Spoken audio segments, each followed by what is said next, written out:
Let's see what happens.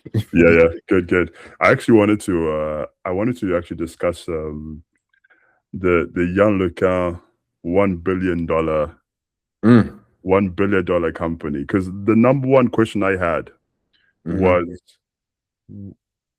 what are you going to do with that? Like, I want to run through like the accounting of $1 billion. Like what are you going to do with $1 billion? Because For real. it's funny because like of course, he left Meta and stuff like that. Oh, he left. Yeah, he left a long time ago, bro. Nah, that's crazy. He left. Wow. He left. So like, it's funny because like he was actually at Miller, I think, like a few weeks back. So Miller, like this research institute in Montreal, where you do your PhD. Where I'm doing my PhD right now, and I was actually going down to the vending machine to get a snack. And then when I'm going down to the vending machine, because the vending machine happens to be in like a room in which we invite people for presentations, Jan LeCun was actually giving a talk, and then towards the end, he was like, "I'm hiring for the startup that I'm building." So it's so funny to see it out there live, and he's opened an office in Montreal, which is also pretty cool. But, yeah, so $1 billion, man. But I don't know, when did you hear the news? The news, well, when I went on Twitter or when I opened my RSS feed, it was everywhere. I was like, $1 billion, the same question you had, I had. I was like, what is he planning to do with $1 billion? Like, how is he planning to make money? It smells like, all right, we're gonna build a world model, and then what? It's like Fei Li's World Labs is like similar. It's like, all right, we give you a bunch of money, you trained on a bunch of data, and now you can show us 3D scenes or something like that, whoever it is. Like I used it once. I didn't. That's it. I'm not paying for it. I don't even know what I would pay for it for. Like, it feels, these kinds of startups feel like they're like a way away, and I don't know. I'm already concerned for OpenAI. I am also very concerned for these kinds of startups. Like, also, like, with a strong research lead, how are you going to turn that into real businesses? Like, the world is in turmoil right now. The Gulf countries don't want to give billions of dollars to science ideas anymore. Yeah, no, the world is really in turmoil. So it's funny because I saw Jan LeCun. Somebody actually tweeted him that like sometime last year, and he responded and was like, he said that he basically said a lot of things, but he ended it off by saying like, I've been taking research into product before you were probably born. Wow. So I don't wanna offend him, but you know what? I will play a devil's advocate. So I thought about it quite a bit, and I kind of have some understanding on why the $1 billion figure, right? So maybe the first thing to take into consideration is that, like, I don't think that when he was raising, he had $1 billion in mind. I think it was kind of like, I want to do the startup. And I think it was potentially oversubscribed, where people were like, okay, you know what? Like, he'd probably say, maybe I need like 200 million, whatever. And then people just stacked upon that, right? And then it got into 1 billion. And I think, of course, like, there's many reasons why someone would want to give Jan LeCun like money. I think it's more than just like, this is going to be profitable. I think there's also a question of like geopolitics and things like that. That's a good point. But it's also worth mentioning that, like, and I'll get into what he's trying to do, because actually I read like his world model paper quite a while ago, and it's a little bit different from what Fei Li's trying to do. Oh, really? It's actually a little bit different. But the key thing here is what the key thing with Jan LeCun. Anyway, I lost my train of thought, but maybe I'll let you. Maybe let me dive into what's really happened. Like, what's the difference between him and Fei Li's world model? Yeah, that's exactly my question. So, Fei Li invented ImageNet, right? So, I think of course, she's done multiple things in her research life, but I think it's fair to say that she's like a computer vision researcher. Correct. Right? So she's essentially, her idea of world models is really video understanding. This is my interpretation. It's like video understanding the world through vision, and through vision you can intrinsically learn physics and things of that nature. Yep. The definition of world models for Yann LeCun is actually a form of self-supervised learning. Over what? Over any modality. So any modality. Oh, okay. Any modality. So he's basically saying that, like, there's a big bottleneck in the current way people are training transformers from like next token prediction, where you're explicitly taking text or some other modality like images, and you're saying, okay, cool, this is the data point, predict what comes after this, right? And he's basically saying that I want the same operation, but for it to happen within the latent representations. So he feels that, like, the way we currently learning on data, especially unstructured and noisy data, is a bit too focused on the modality and not enough within the actual, like, concept space almost. Exactly, correct. Got it. His bet is that, like, if you get this right, you could potentially not only understand all types of modalities, you could also now do control, reinforcement learning. Well, without doing reinforcement learning, you could potentially do this to understand. How would that work? The details of that I'm not too sure. Like, you know, I think the overarching thing here is that, like, if you have good enough representations, you can do anything. You can be able to plan, no problem.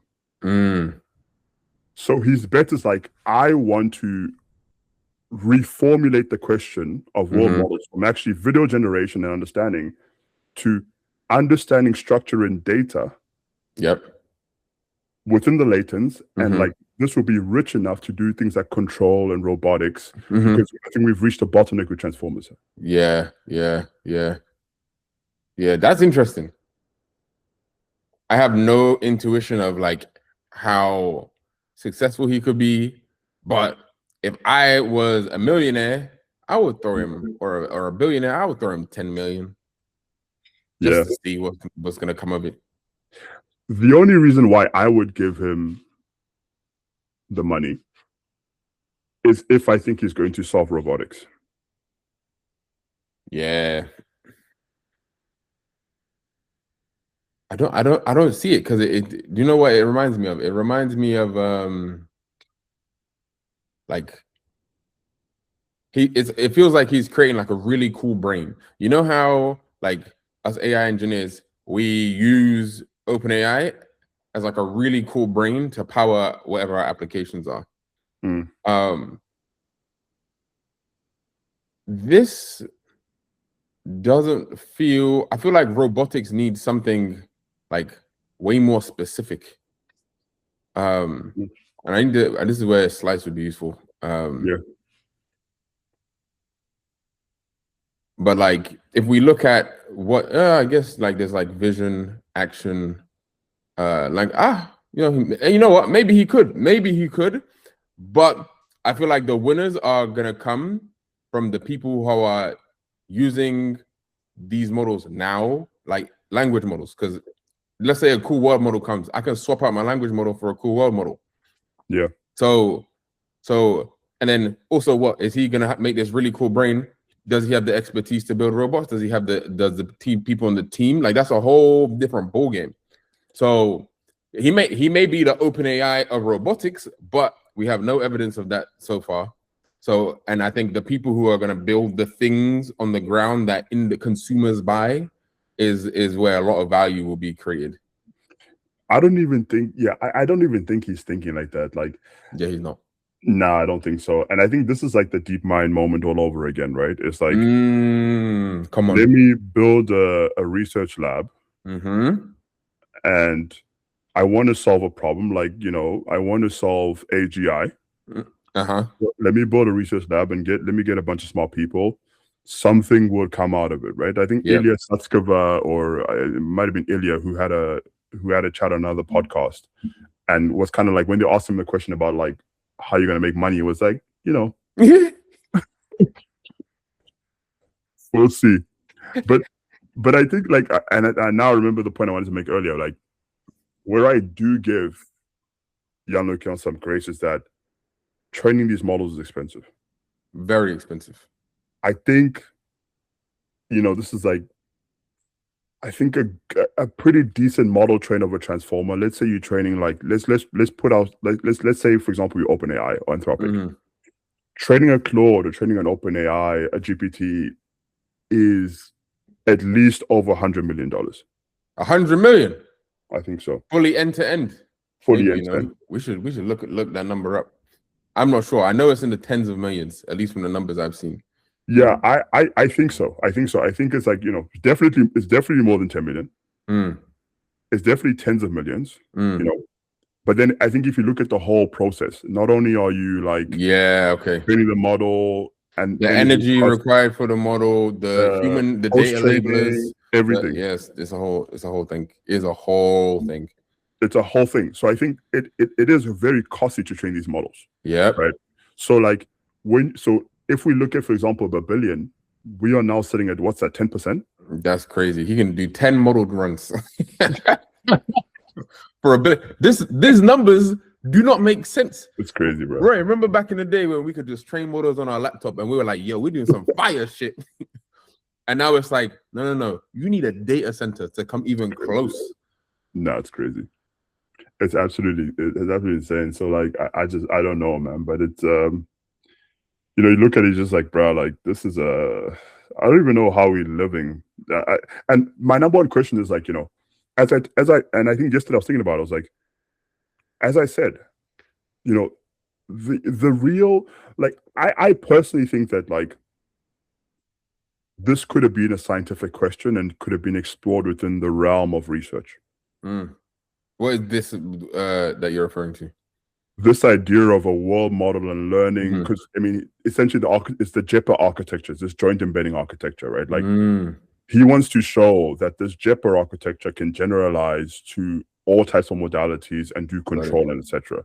Like, why do you need a company to do this? Why not just do this within the framework of Meta or go to another company and do it? Why do you need to do this? But I understand you. Maybe there was an issue with that. They have the new guy who was over at Meta. The guy who took over Jan LeCun? Yeah, Alexander Wang. He's the 20-something-year-old, not from AI Research. Yeah. He made Scale AI, which is a data labeling company, and he went to Meta. They even made a new team. They made a new team. Super intelligence, yeah. Yeah, super intelligence team was a whole thing. I'm guessing, is that when he left? I think he left a few months after, and I think he kind of actually slighted him. I thought it was harsh. He told him that like, yo, like, I don't know where this is going, but the bro is not the one, sadly. Like, that's how it came across. Like, I thought it was a bit too, anyway. Like, I also saw, I think we saw today that Zuckerberg had acquired multiple that doesn't make sense. I don't know, what do you think about that? I feel like it's all over the place outside. That's so it's funny to me because like it's a bunch of AI agents talking to each other on a Reddit-like platform. If he really wanted to, he could just recreate that on his own data centers. He could run a bunch of AI agents to talk on a Reddit-like platform that he could vibe code. Like, I don't understand the logic behind buying this. I don't know. It doesn't make sense. I don't know, bro. Maybe what it is, we're not thinking like we're 100 billionaires. Like, to him, throwing like 10 million on this is like chump change. That's the thing. Like, I just feel like his grasp. Again, we even see with time, but it feels like he's grasping for straws right now. Yeah, it does feel like that. It feels a bit desperate. That is a very desperate move. Very desperate move. So OpenAI hired the guy that made what's it called? The lobster one, the one that open. The open floor thing, which is a mess to get started. But anyway. I saw it and I was like, why? I can do it myself. Why do I need to use I don't need this guy to tell me how to do this. So with OpenAI hired that guy, and I'm like, that makes sense because he got something to blow up. So it makes sense to hire him for that product skill or whatever the heck skill set he has that allow that to happen. But buying Notebook itself. I don't Like know. I don't someone know. else made Notebook, but like buying that thing itself, that's like trying to almost like you buying it to make sure your name is included in all this talk of like the hottest AI stuff. Yeah. Like Notebook, like OpenClaw. And the thing is that the timing, like you did it right after young LeCun, or at least you're doing it while he's starting his own startup. Like, I don't know, bro. It feels very messy. Like, again, I mean, we could definitely make a case for it and say, okay, cool. Like, maybe we will soon live in a world in which, agents will be posting on our behalf. But I don't know, man. I feel like that was a bit of a miss. It's a big reach, big miss. Yeah. Nope. No. I feel like it's a big miss. It's a big miss, man. But anyway, anything else on your pulse? Like, on my post. Let me check my notes. Always have. Oh, yeah. I was it was actually super interesting. So I'm like a mentor for like this gold scholar program at my university. And I came and we did a panel, and then I did a talk with like 10 students.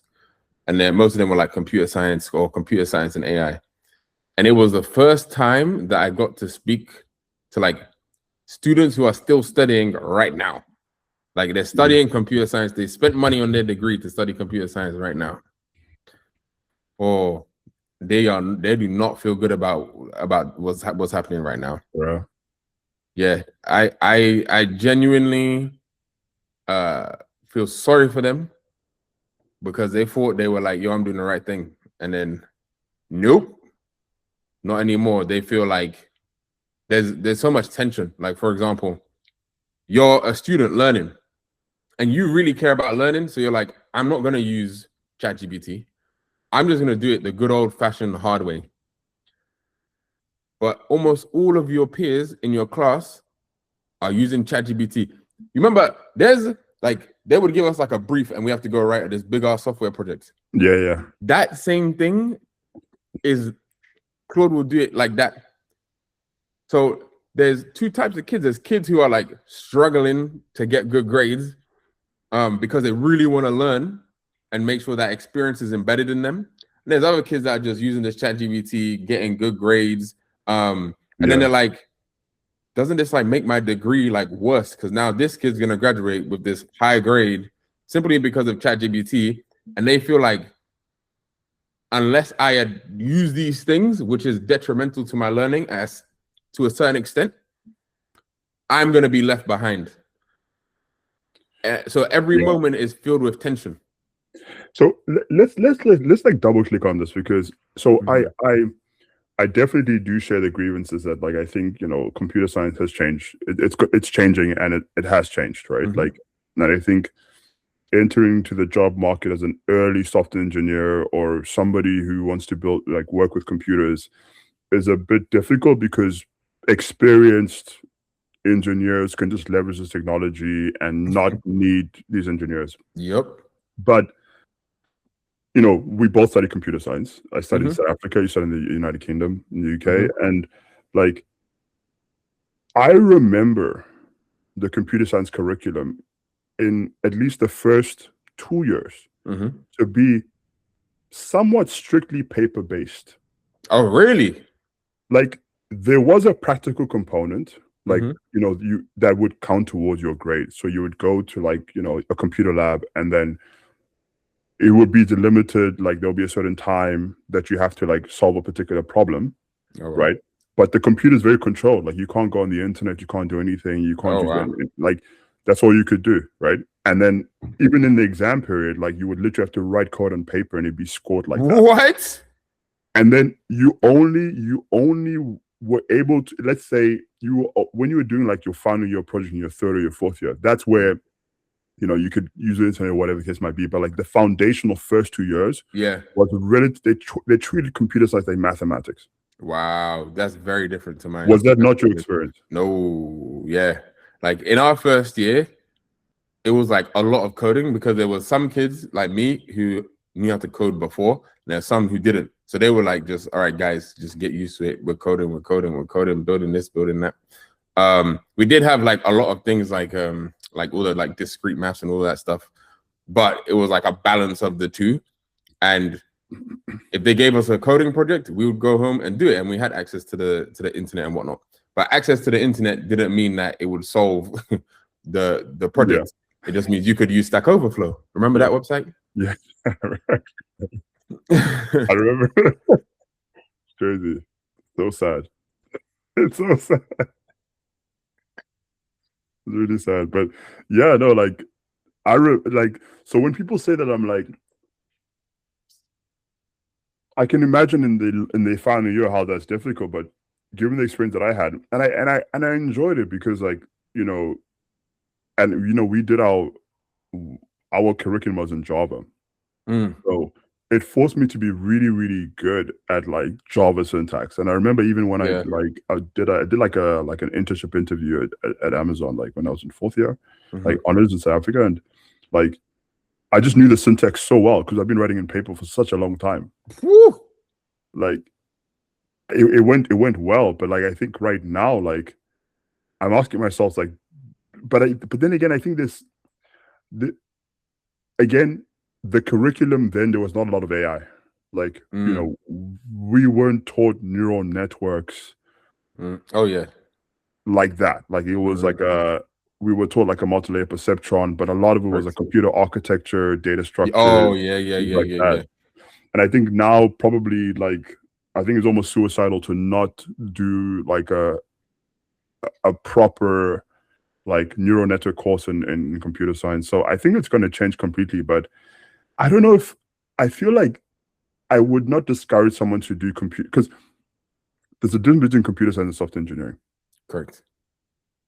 I think computer science is a relatively general field in which you could do other stuff apart from coding. And I think exactly the things that we will code might change with time. Yeah. The way I sort of see it is like coding is still a valuable skill to have, or at least practicing coding allows you to practice thinking in a certain way. Yeah. And what I said, software engineers, at the end of the day, they implement mental models. All of your training that's you writing the code or being able to hold certain concepts about architecture in your head. That gives you a strong mental model of a computer.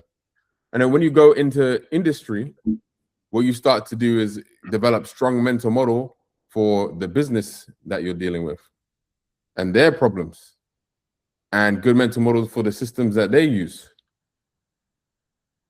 You use all of that information to then write code. Writing code is like the last final step. Exactly. If you really think about the journey you go through. And I was like, okay, the cost of writing code has dropped. Cool. That puts a bit of an emphasis on our ability to think through the problems, speak to the right stakeholders to get a deep understanding of what is going on in the business and why this particular piece of work is valuable. Yeah. Before you do any form of implementation. And then when you implement, the way I see it is like I shift my time way more to like the upfront, like design, architecture, those kinds of things. Because if you lay that out really well, or you give it to LLM, it will execute properly. Like it's more likely to execute well. Yeah. If you have a strong mental model, you can instruct your coding agent way better than someone who has no good mental model of the problem they're solving or the context in which that problem exists. Yeah. And I will go, and you know, for people who are doing computer science, like if you want to hedge your bets, just double major. Like if you can. Math and computer science, physics and computer science, business and computer science, you'll be fine. Like I think especially now since coding has gotten much better through agents. But you know what's funny, because I was actually having, like, I have a friend of mine's over who's in Montreal now, but he used to work at Google. Like he's a software engineer, like pure and pure. Like we did our honors together at UCT, and he was like, and you know, he's obviously very experienced. He almost has a no agent rule in his company because it makes it difficult for him to do actual PRs. And he was like, when he does PRs, actually, because he works for a company that works with databases, very, very complex databases, right? And he was like, he takes 3 to 4 days to do a PR of a couple lines, sometimes 3 to 4 lines. Wow. Because he wants it, because, you know, they're building for the future. Like they want to build robust systems. Correct. Right? Like, and he was like, you know, agents are not very good at writing very high quality code. And I think I saw even recently on Twitter, I think Amazon had they had a fault because somebody was using agentic coding to write their systems. And like AWS the code base is like 20 years old. It's like super complicated. It's super complicated. There was a guy at AWS who like refactored like a part of AWS and got a promotion just from refactoring the code base. Oh, wow. Like, my question is like, software that has to stand the test of time, I don't see agents actually being effective there. So the agents will not be effective at executing code. No, the agents will be effective to that guy for executing code. It's a simple, it was like he said, it's a couple lines, right? What he did was he thought about the problem a lot. He, the human, handled all of the complexity.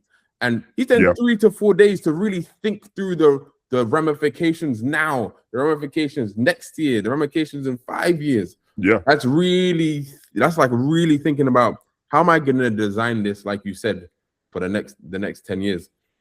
Once you think like that and you come to the conclusion, oftentimes you just come to like this beautiful, nice and distilled answer, which actually can be implemented in a few lines of code.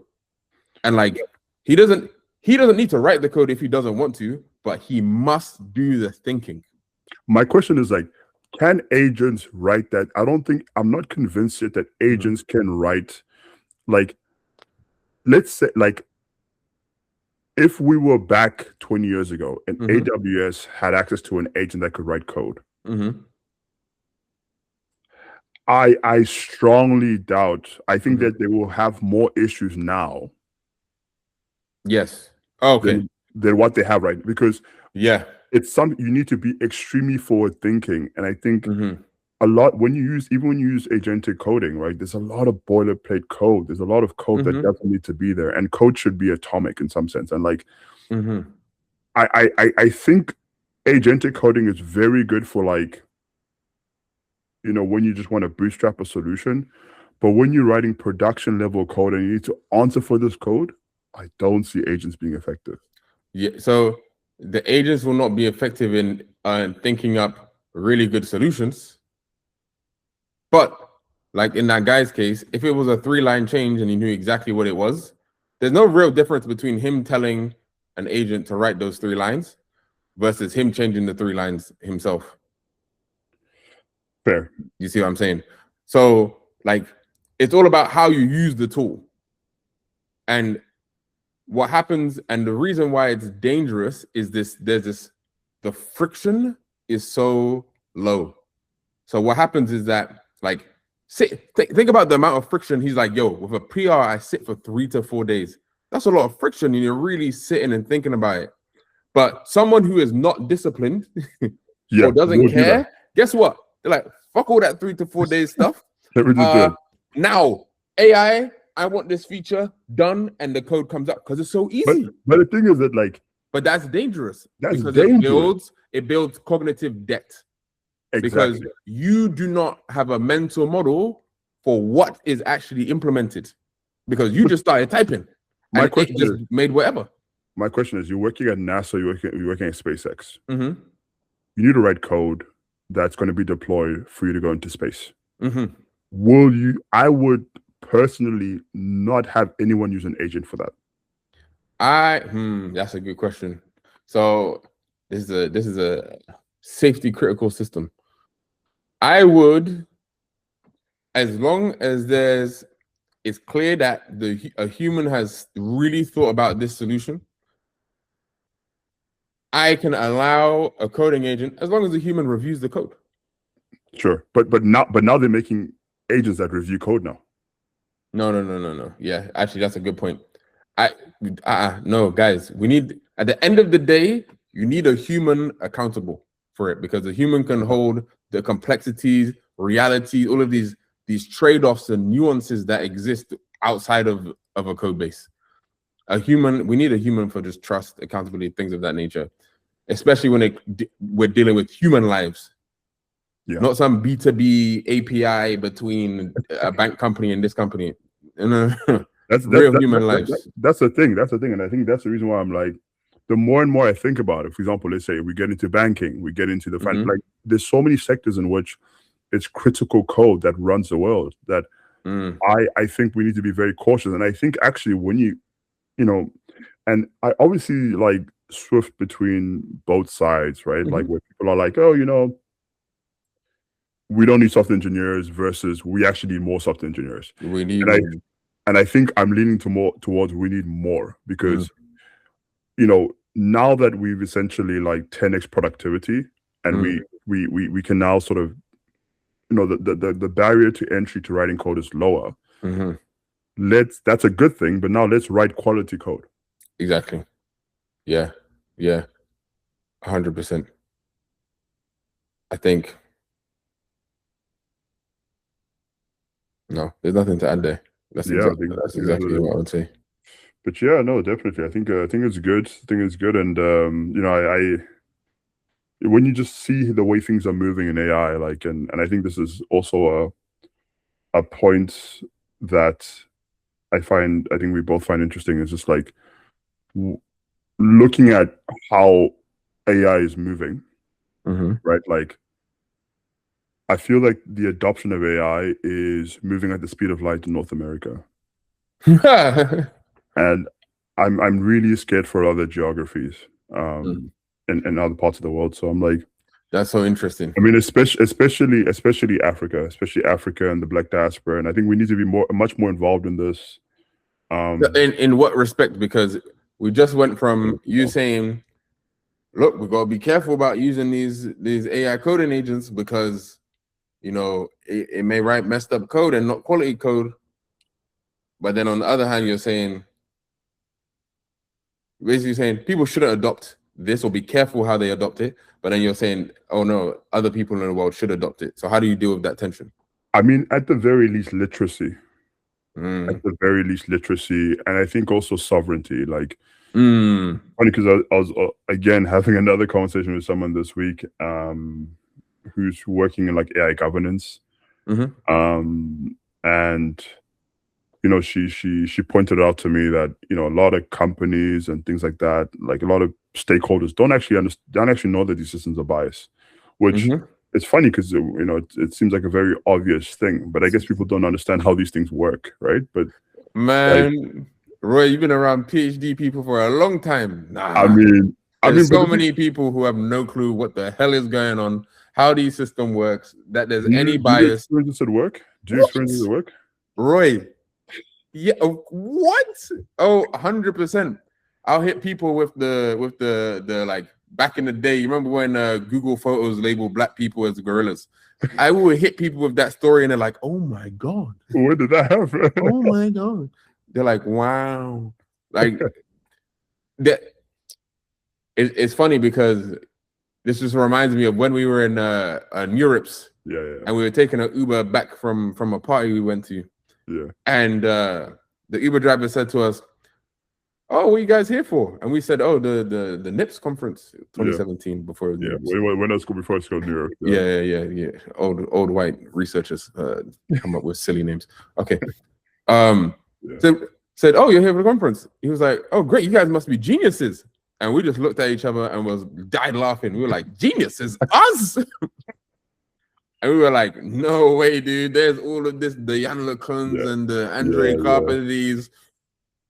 And you forget, like, yeah, if we're looking at only of this small group of people, we don't really know anything compared to these people that have been doing it for 40 years, 60 years, however long Jeffrey Hinton's been doing this. Yeah. But compared to 99% of the world, yeah, we know so much. It's crazy. It's really crazy. And you know, just thinking about it now, just like I'm just remembering that NeurIPS. That was NeurIPS 2017, right? Mm-hmm. Special NeurIPS, man. That was like 100%. That was very, very special because it was really, I mean, like, you know, it was Elon Musk who was there as well. Yeah.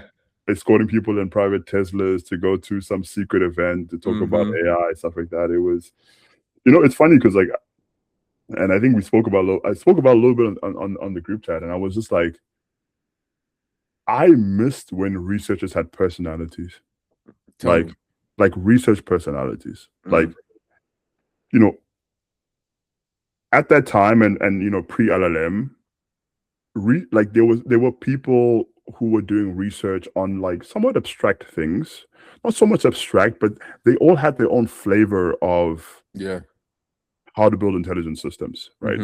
Some of it was neural networks. Some of it wasn't. Some of it was kernel methods. You know, there was obviously a big RL push through DeepMind. There were people who were very deep in neuroscience. There was a big diversity of ideas, and I really miss those times because now I think a lot of these, first of all, some of those people who stayed true to these research ideas today are not in the limelight. You know, like, but are still working very hard behind the scenes, trying to think about different ways to think about intelligence. But like the ideas that get shined today are ones that have a transformative component, right? And like, it's a bit sad because I you know, there's so many really smart people who had really good ideas, who now, I guess, because of just the way things are, have had to bend into these ideas. And I get a lot of criticism for saying this, but I think it's also shifted the way people do PhDs in AI. Oh yeah, who would criticize you for that? I would love to hear what the because, like, you know, I get called a classist for saying this. Like, you know, not really a classist. I mean, no one has actually said it, but you kind of, like, you know, people look at you like, okay, get cool. the vibe. Yeah, tell me what is the statement? The statement is like, a PhD and a PhD or research in a university is a place in which you explore ideas that you could not otherwise explore outside of this sort of vicinity that is research, that is academia. People today are going into PhDs to basically try to pattern match to get employed further down the line. It's become a trade. Beautiful. This, I need to stop and let this one sink in. Go for it. This is good. What I'm hearing is like this, I'm just going to call it centralization of power, centralization of GPUs into big tech, shift the incentive system such that it's almost like the PhD has turned into a BSc in terms of how people are using it. They're using it as a tool to land a job in a specific place. And that's not, Jeffrey Hinton doesn't operate like that.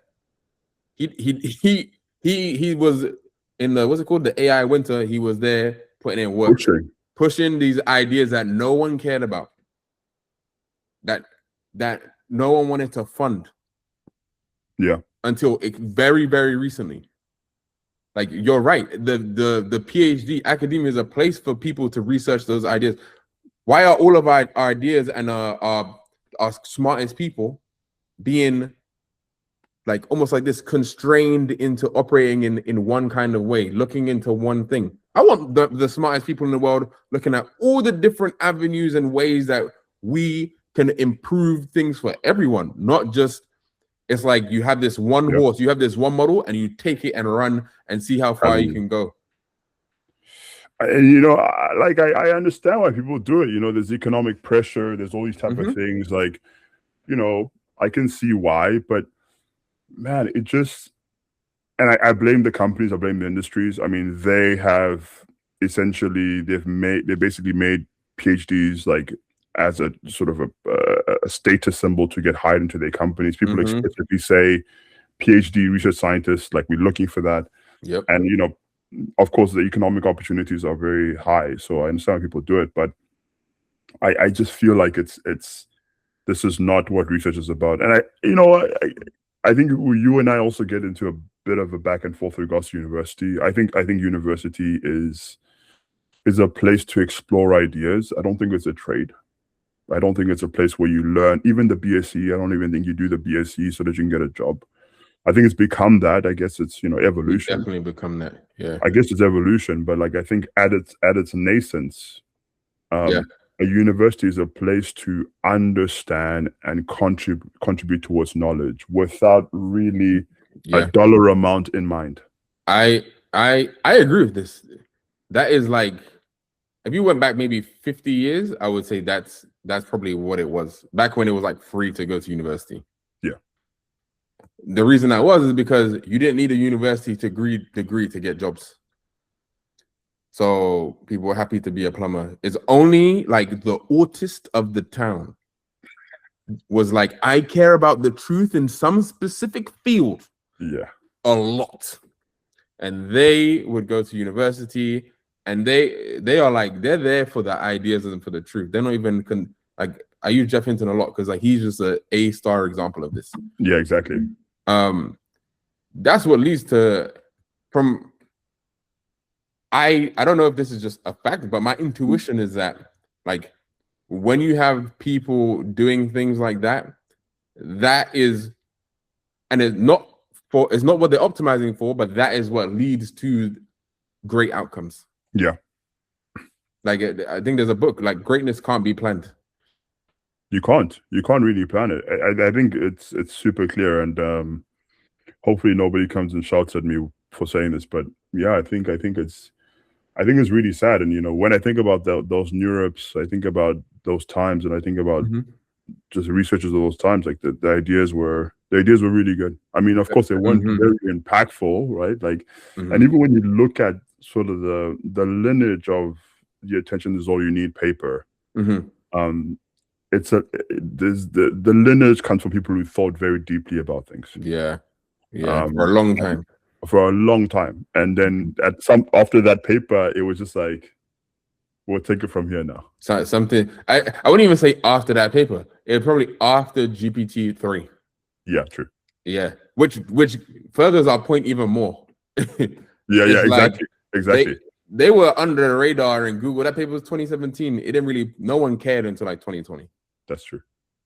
And I think when you look at the people, the names on that paper, I think all of them started startups. Oh yeah, I wouldn't be surprised. Of course, all of them.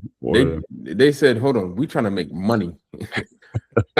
and like if we really think about it, I don't blame people who see the PhD or the BSc or a MSc as a trade, because just the reality of the fact is, if you want to exist, you need a degree. Otherwise, you're cooked. Yeah. So many jobs just by minimum require a BSc. So you just have to go and do something. Yeah. I get it. Like, and again, I'm gonna get shut down for this, but I think even in the Black diaspora, I think we treat it way too much like a trade. So this is good. But I guess it's a survival thing. Yeah. But I think it's a survival thing. I remember when I went to Neurops, I was shocked because I was one of the few kids from the diaspora. Like I was like a black dude from England, and there were maybe like 2 black Americans. The rest, Africans. The rest, I was like, yo, nah, these men are built different. but I mean, even in Africa, it's also it's also survival. It's also survival instinct because, and I strongly believe this. I think if a lot of these African countries were prosperous, they wouldn't be They wouldn't do a Not much PhD. emphasis on education because people are unemployed. People don't have jobs. So people just say, let me just get another degree. I'm already here. Let me get another degree. And also, academia is very safe. It is safe. So that is, and not only is it safe, you get to travel. You have the opportunity to get another passport. Yeah.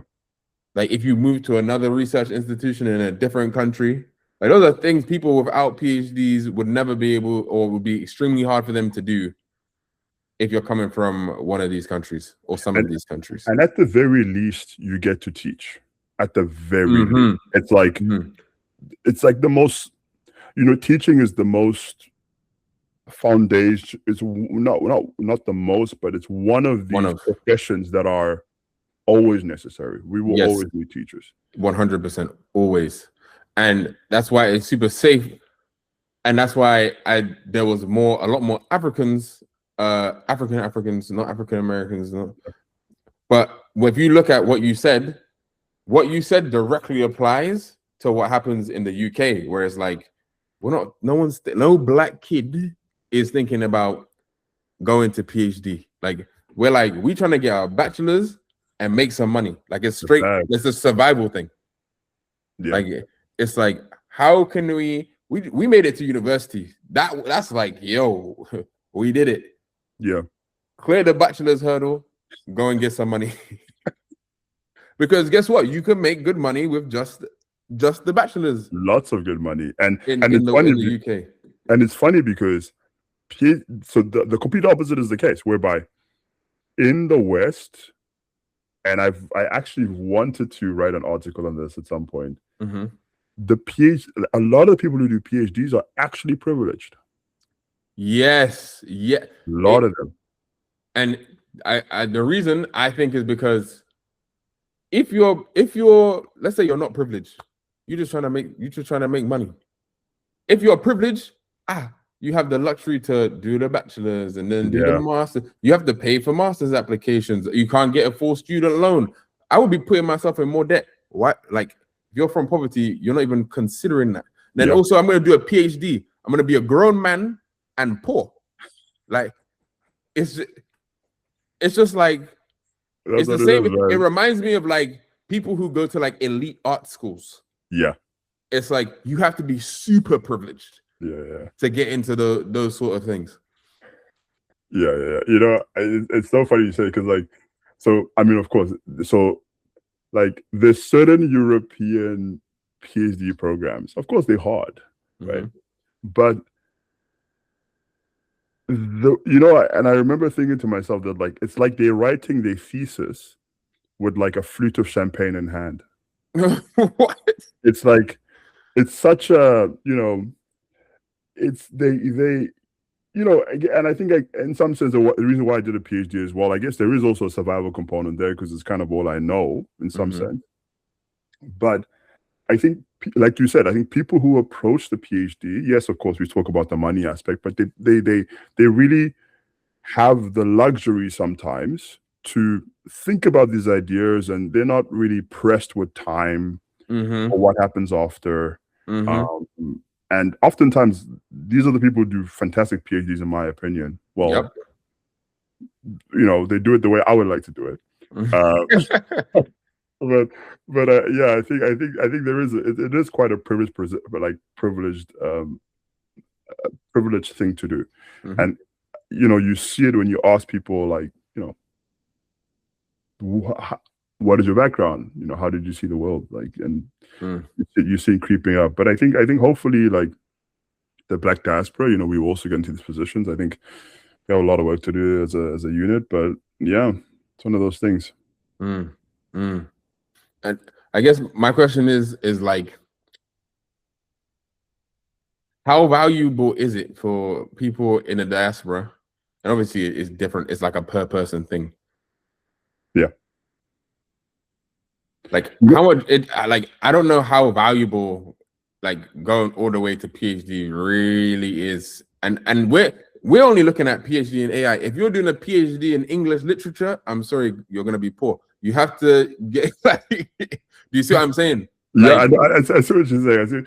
But it's funny because I think so. This is something I was really surprised by in North America. Mm-hmm. Professors have extreme proximity to very key people in society. We saw it in the Epstein files. Mm-hmm. I see it a lot with other professors who get invited to things because they see the university and professors are seen as thought leaders. Yep. And are oftentimes brought to the news. Mm-hmm. They get to meet billionaires to raise money. Mm-hmm. Like, you get to basically like get into very important rooms. Oh my God. Just by the function of like being in academia, like despite it being a very tough road. Like, I remember one time, a friend invited me over to he founded this like org, which I can share here, like the Black Wealth Club, right? Mm-hmm. Or Afro Descendant Alliance Group. And Mm-hmm. he basically wanted to put in a room some of the most interesting people that he knew. Mm-hmm. And he invited a billionaire into the room. And it was a room, I think we were not more than 15 to 20 people in this room. Wow. And I managed to sneak in, in the room. It was very nice and gave me an invite. But I maybe won't share the name of the billionaire here, right? But it was a very funny interaction. But there were two tables. Like, there was one table, which was a bunch of business leaders. I don't know if he did that on purpose. The other table was a bunch of academics. And on that table, these are academics. And some of them, have worked with big companies and things like that. And like, that was my little view amongst many little episodes in which I saw that proximity. You can only imagine what this could do, like what the life of a professor truly is, apart from just I see what you're saying. So I'm trying to say that like there is actually like being in academia in North America at the very least puts you in close proximity to these people. True. Yes, I think I experienced something similar when I went to like a symposium, because I'm a part of this this Lenfest journalism thing, and it was symposium at MIT, and there was like a bunch of people doing talks, and there were a bunch of scientists, but they were researching journalism. Some were like political scientists and whatnot. And again, it's a small room, but like 5 of the people from the room are from the Bill and Melinda Gates Foundation, and like pretty senior. And I'm like, what are they doing here? What are they doing here? Yeah. I'm like, especially like in a place like Boston, like you can go to like it's a symposium that I thought was relatively like ordinary, but because you just have this density of universities, like top universities, like the most famous universities, the most famous academics, which produce some of the most famous industry titans who set up offices here. Yeah, you get all of this what's it called? Like just mixing up, cross-pollination. Cross-pollination, that's the word, of these people. And I see it being valuable, and I see how if you were in this realm and you wanted to leapfrog into doing some of the stuff you're doing in academia for the Bill and Melinda Gates Foundation, you don't even have to work for them. They will fund your stuff. Yeah. They will fund your non-profit. Like, it's really insane. Like, I met this African dude, and he was telling me he runs this news orgs across Africa. And I was like, oh, where'd you get your funding from? He said, Bill and Melinda Gates Foundation. I was like, what? How did that? How? And he, look, you're here. Yeah, you here with me. You're in the room. We're here now. Yeah, so bro, I think it's that. I think just to say that, like, yeah, there is. I think we do need to be on the table. We do need to be on the table. And there's not enough Black professors in North America. So I think in Europe is a bit. I feel like I don't know, in England it feels as if professors and academics don't get their flowers like that. Oh yeah, no. Like they get a little bit, but it's not the same as America. America makes everything like superstars. Like they take every little thing to find a way to. If you can get to the highest of the high, it's baseball cards. Yeah. Oh yeah. I actually want to do baseball cards. The AI researchers. I actually want to do that for real. I just want to do that for real. Cool. So maybe like just to end things off, maybe like we can talk a little bit about what we have coming up for the week. What are we looking forward to doing in the next week, and things that you're gonna keep an eye out on. Oh, coming up for the week, I gotta go into the office tomorrow. That's a once in a blue moon situation. Why is that? Because I don't really. So they're doing like a renovation of the office. So all of like the engineering side has been remote since like January. Yeah. I'm not complaining. It's a great life, but I need to go. I'm gonna go speak to the editor just to talk to him about, okay, we planning for the newsroom. How do you want to like implement AI? Like, how do you want to use AI to your benefit? Or to the newsroom's benefit. What else? And then this weekend, pickleball. Oh, snap! Getting into that. Man, I've been playing pickleball weekly for like 6 weeks at this point. 7. It's addictive. Man, I love tennis, bro. I still can't. I just feel like pickleball is like, it's just trying to beat tennis. Do you know what? It might be. It might be trying to beat tennis, but like, tennis is not the same. Tennis is. The problem with tennis is that the differential in talent, like if you are like good, if you're not even good, if I'm here and you're like a bit above me, I'm finished. Yeah, you can feel the difference. The skill differential is bananas. Yeah, it's clear. Whereas with pickleball, that's less so. And it's sort of like design the game to have more rallies. So like you can't overpower your opponent. So it makes it way more closer to, I guess tennis is the same, but like who can show enough restraint to not make a mistake. Yeah. And it's because the rallies are longer, you get more fun time. It's not like, oh, someone hits it past I got it. Right? It's like way more engaging. Then also the difference between genders isn't actually too crazy. Like there were these Asian ladies, old Asian ladies. Well, we still haven't beat them. We still haven't beaten them. Me and another man that's 30. Oh, is this you and your girl, or is this somebody else? It's a group of us. So it was me, my girlfriend, a friend Zach, his girlfriend Amira, their friend her girlfriend is coming out. So it's like a bunch of people.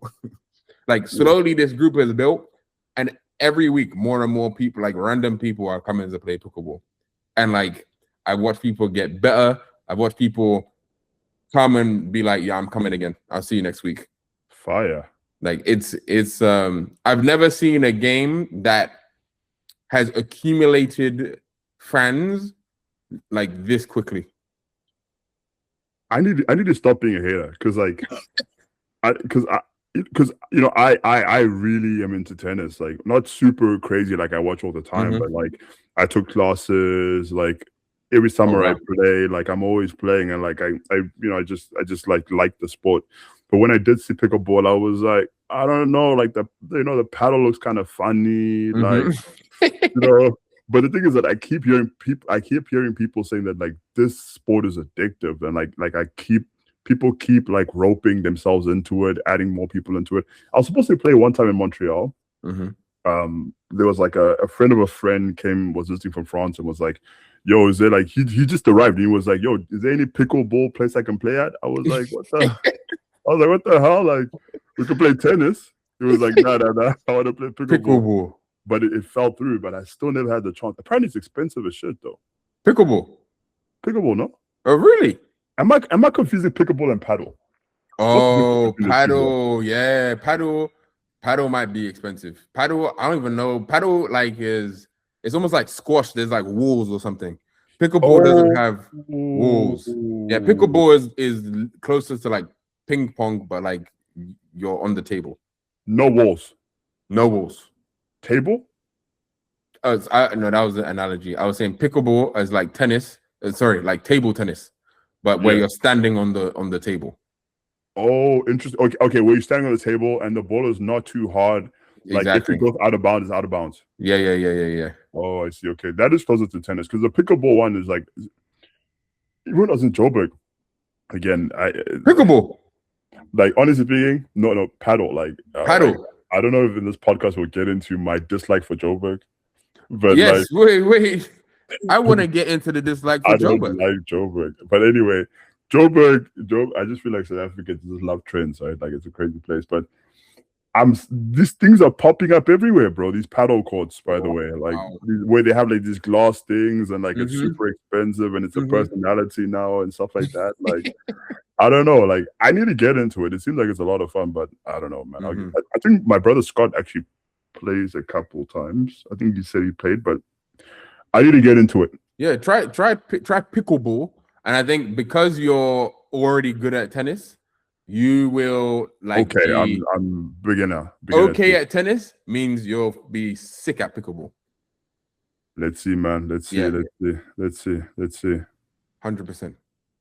Okay, my side, I just have to wrap up this PhD. I'm finishing up a paper right now, so like finally done. This paper took 5 years. What? It took 5 years to write this paper. Wow.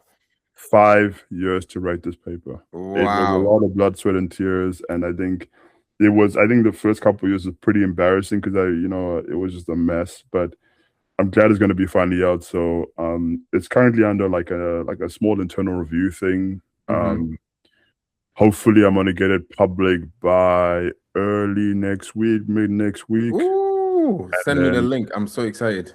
Yeah, it's a little bit. It's the type of papers that I'm talking about is like ideas that are not very sexy, but I think it's cool. I would love to. I think. I was looking at the paper. I was like, people might not understand this paper because it's basically I'm doing my PhD in like neuroscience and AI, and I'm trying to basically postulate or at least hypothesize how the brain would implement layer normalization. So layer normalization is a computation that's done ubiquitously on like all types of language models and architectures, especially transformers.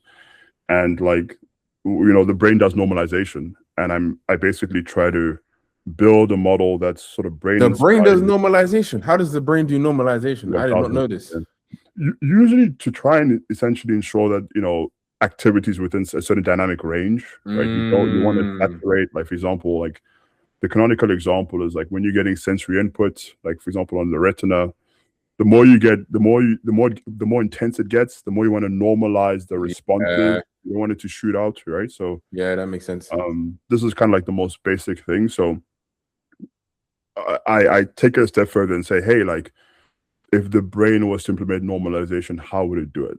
And like it's really cool because in doing so, I actually understood a lot more how normalization works in neural networks. Like in artificial neural networks, because like it's one of those things where, and Richard Feynman, and I think I'm going to write this in my thesis because this is like personifies